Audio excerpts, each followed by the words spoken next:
All right, the next one I want to talk about is what is pressure? I hear this term thrown around all the time, and it sort of drives me nuts when people are just using terminology that they don't know what it is. You hear, oh, this guy's putting his pressure, or this guy's a pressure passer. So I started to go around, and I got obsessed with this topic for a little while, and I was asking a bunch of black belts, well, what is pressure?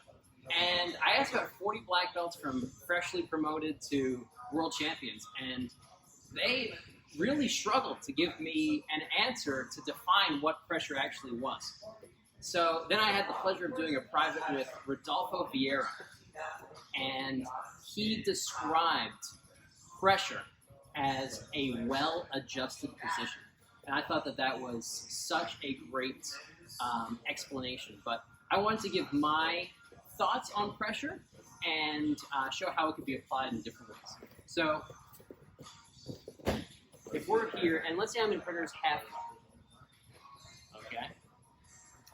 When I'm in half guard, I want to be the one that gets chest to chest on predator.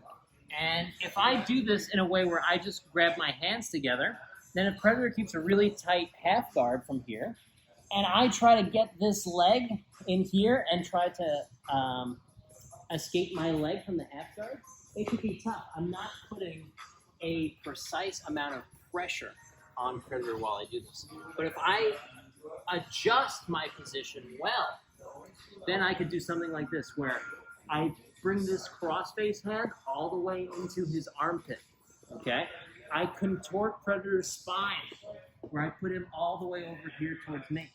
My head goes forward, and I start to put pressure on predator's face, and I put my hips behind the crossface.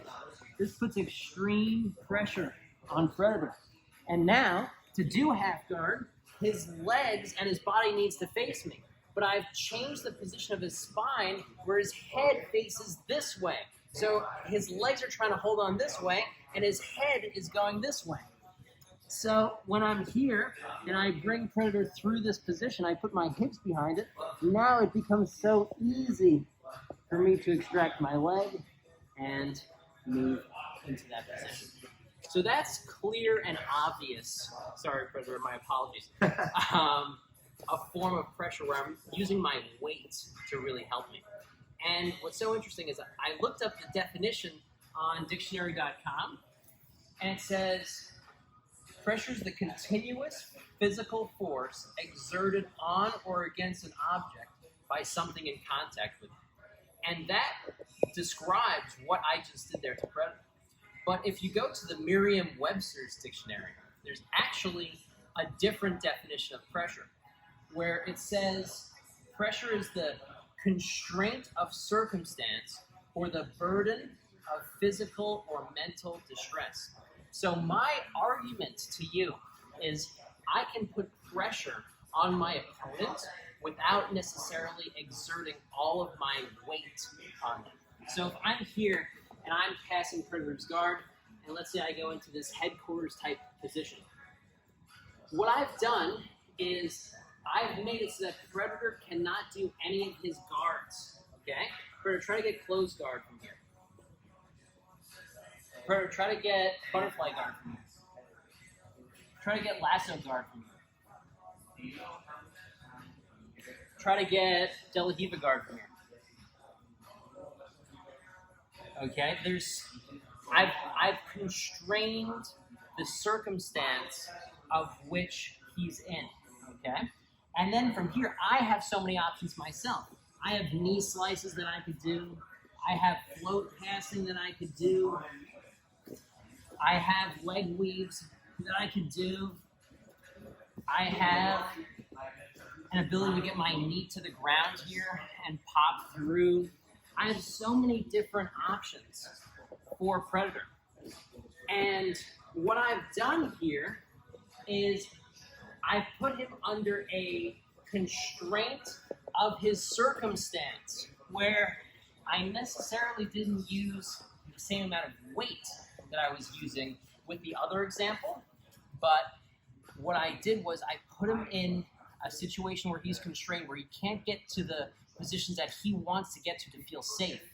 And then I attack with lots of different options for me, and he has to keep in mind all of these options that I'm attacking him with and try to defend all of them at once. So it's a different way to think about and use pressure. And famously, when GSP was on Joe Rogan's podcast, he said in his fight with BJ Penn, he would put pressure on BJ Penn through the dilemma between his jab and his double leg takedown. And what it was an overwhelming of BJ Penn's nervous system, where he wasn't sure, I need to drop my hands to defend the takedown, and then he would jab him. And then he would raise his hands to defend the jab, and then he would get taken down. So if you could cause physical or mental distress and constrain the circumstance of your opponent, you're also putting pressure on them by the very definition of Merriam-Webster and their dictionary. So try to enact not only physical pressure on your opponents, but mental pressure on them as well. And you will be a much more difficult opponent to deal with. Thank you guys so much. Make sure to like, comment, and subscribe, and support the channel through PayPal and all those other things in the description. Thank you. Faraz talks about that a lot, about overriding someone's, like overwhelming their system. Yes, with complications, with possibilities. What you want to do is you want to load up his nervous system by showing him different threat, kick, punch, fake it, anything you want to do that stimulate him. If you stay in front of him and you don't move, that will not make him flinch, nothing like this. So you need to make him flinch, even if it's not real, but you need to make him react. And if you make him react, he will flinch and get tired. His nervous system will get tired, and his reaction time will slow down. That's why I was able to get him. And that's why I was able to figure out a lot of guys that I was fighting.